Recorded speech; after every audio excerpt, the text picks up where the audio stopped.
Here comes a group of people to your table. You, who's not just a person, but a company worth billions of dollars and has world-class engineers and team that must make a tablet that is under $500. Why? Because you need to take all the money you can, even if it is very small, because again, you can. Now, OPPO from the factory produced this.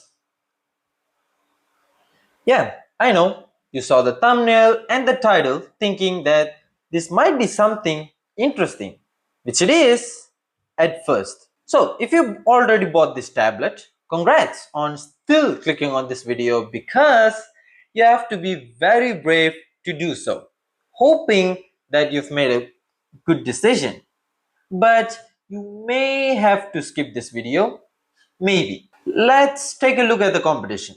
First, we have Apple and Samsung, the world-class brands that pretty much everyone knows. There is the base iPad from Apple and the Tab S10 Lite from Samsung. They are good at everything before you look at their value against others because it only comes with the tablet, no other accessories. There is Huawei's MatePad 11.5S, but pretty much everybody ignored you even if you might be good or even great at many situations.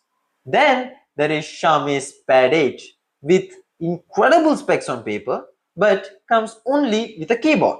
So great, but it is not exactly competing in this level. At last, Lenovo's Yoga Tab. This is the champ against everything for the price and the value. So if OPPO went against Lenovo's tablet, Lenovo smashed it easily. What now? This is bad? Let's take a look. Starting from the design. On the side, it has the volume rockers and a microphone. On the bottom, two speakers and off-centered USB 2.0 port and another microphone. On this side, it's empty. On the top, there is again another pair of speakers with a power button. So that's quad speakers. Here's how it looks on the back with the starlight black color. This also comes in Aurora pink if you're interested. There is a single 8 megapixel camera at the back which I will go through later. So far, this design is great. And this display is also really great. On front, we have an almost 12.1-inch 2.5K adaptive 30 to 120 Hz LCD display that goes up to 600 nits of normal brightness and 900 nits in some very bright situations on auto brightness. The colors are also very accurate and very vivid for casual to average photo/video editing use cases. And so far, after using it for a while, this display is awesome for media consumption and gaming with no real problem, especially in bright situations because it has this, as you can see, I think has this matte finish and honestly is a great feature to have.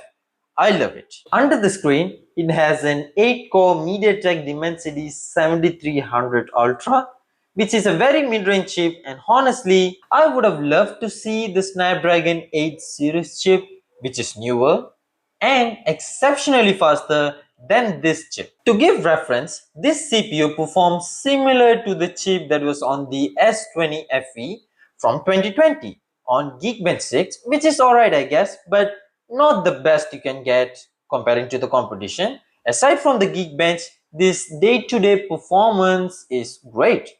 The OS runs very smooth with the animations and clearly iOS inspired looks.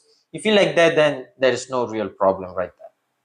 How about gaming? Well, the base model comes with 8 gigs of RAM and 256 gigs of UFS 3.1 storage that is paired with a large 10,050 mAh battery that supports up to 33 watts of fast charging. This performs really great for most of the mobile games relative to its value. For example, COD Mobile can run smooth of very high graphics and max frame rate settings with anti-aliasing turned off.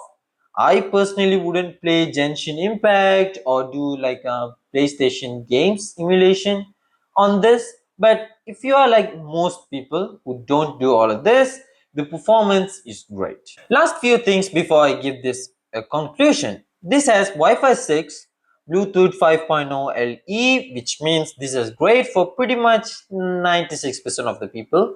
I don't even want to talk about the cameras because yeah, nobody's going to use this to do photos slash video shooting on a tablet.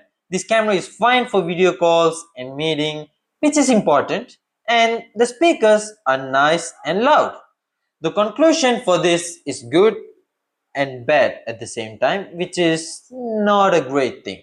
But let's go one by one. First, I made this video because I was surprised to see the value that this gave compared to the other brands in this sub $470 price range. I haven't even talked about this yet. So it comes with a keyboard attachment and also a stylus. Yes, both are not top of the game or anything, but there is not a real problem with them in terms of functionality. Again, for the price and the value that you get from everything. Now, it seems like OPPO doesn't care about the tablet space because on their website, there is no real flagship or upper mid-range tablet, which is understandable because how many people are buying tablets from other brands other than Apple or Samsung? But this makes everything a bit worse because the customer support will not be good, less third-party accessories, less repair parts, and it becomes an e-waste in a couple of years if you're not careful enough, which might be not a problem at first, but it will be soon. So yeah, that is my conclusion. I like this product and what it offers. So if you like this OPPO Pad Mat 5, take a look at it and the store before buying it, and let me know what you want me to explain or make a video about in the comments. Thank you for watching. Catch you guys on the next one. Cheers.